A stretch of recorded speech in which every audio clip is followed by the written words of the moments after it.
So then, we've talked about all these things that destroy our health. So how do we improve our health?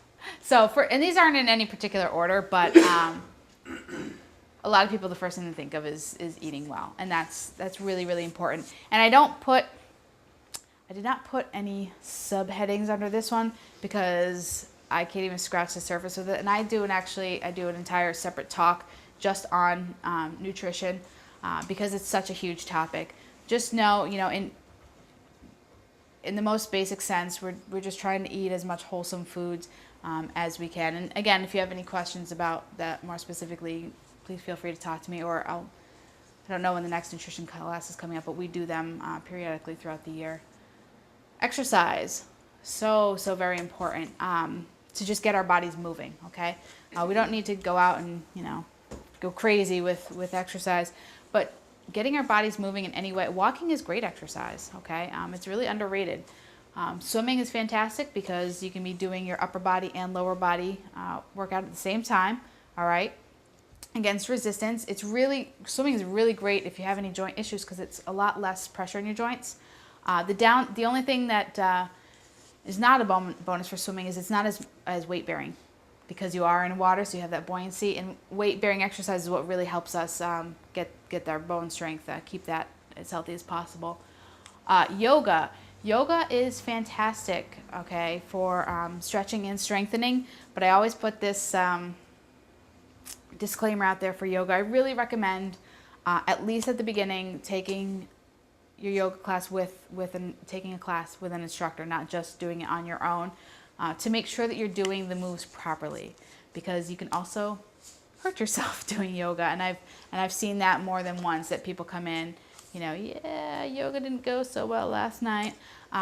You want to make sure that you are doing the poses properly, and then if you want to do them on your own, by all means. But being in a class with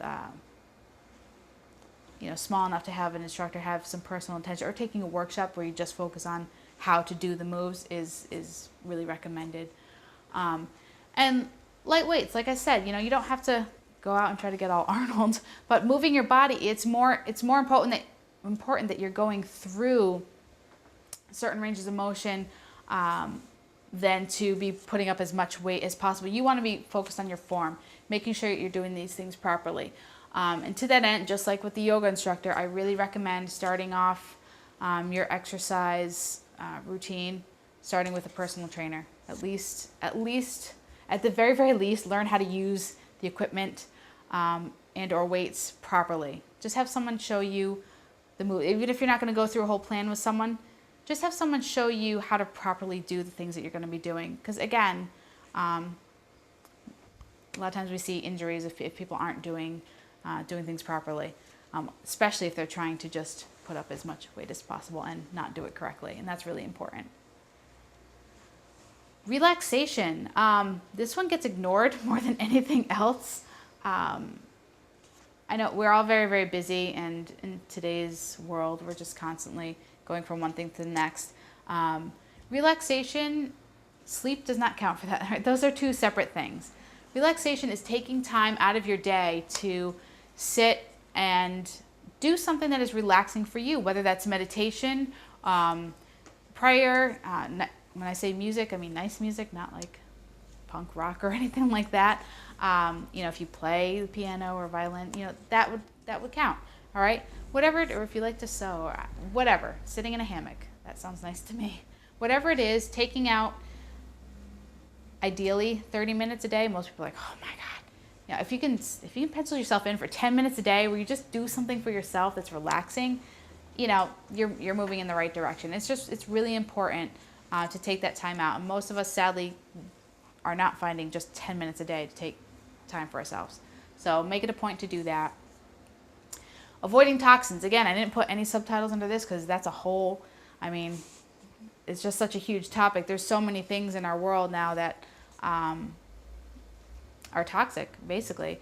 And there's a certain amount that we can't do anything about. You just think about the air that we breathe nowadays, because it is polluted, in the water that we drink and all these things. But do what you can with what you can, okay? There's certain things, again, cigarette smoking, a lot of alcohol, a lot of toxins are food. These are things that we can control to some extent. So basically we just want to lower our toxic load as much as we can and just be conscious of that, okay? That's going to affect us. And then the list goes on. Sleep. This is separate from relaxation.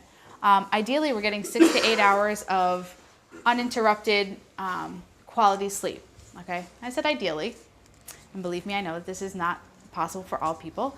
Last night was the first night in 4 months that Amelia, our daughter, slept through straight till 6 o'clock, and I did a happy dance, and it was awesome. There's a certain amount that you can't control. If I have to get up once or twice a night to feed her, I can't just say, sorry, I need my beauty sleep, best of luck, kid. There's certain things that we can't do anything about, but do I know that I am not, is there a difference between me when I've had to get up 2 or 3 times a night versus when I can sleep 8 hours? Yeah, there's a huge difference, okay? And a lot of people will say, a lot of people are on the go, like, I operate just fine. I can do just fine on, 4 hours of sleep. Well, yes, you may be out and about, like physically, maybe physically doing whatever you need to do just fine, but your body is not going to be able to rest, rejuvenate, and get all that regrowth that it needs to do, okay? Our bodies rest and repair in our sleep, okay? This is not just a mental, like, I feel rested today. When we're lying down, sleeping, or at least resting, that's when our body gets a chance to focus on growth and repair, okay? And if that's not happening, then each day, you're starting the hole, okay? You're not getting that fresh start that you need, and your body feels it. If you measure yourself first thing in the morning versus right before you go to bed, you're usually going to be quite a bit significantly taller in the morning because your discs get that chance to rejuvenate and regrow versus having gravity on them all day long, okay? Water, so important. This is the one nutritional thing. I put it as a separate category because it's that important. All right, water should be your beverage of choice. It's really what you should be drinking most of the day. If you have something else that's like a luxury beverage, everybody scowls at me, but and coffee, beer, they do not count because they're made with water. Okay, that's separate. A lot of people try to pull that one on me. Like coffee specifically, if you're having coffee, you have to drink that much more water because the coffee will dehydrate you. So just something to keep in mind. If you're doing this math in your head, don't freak out.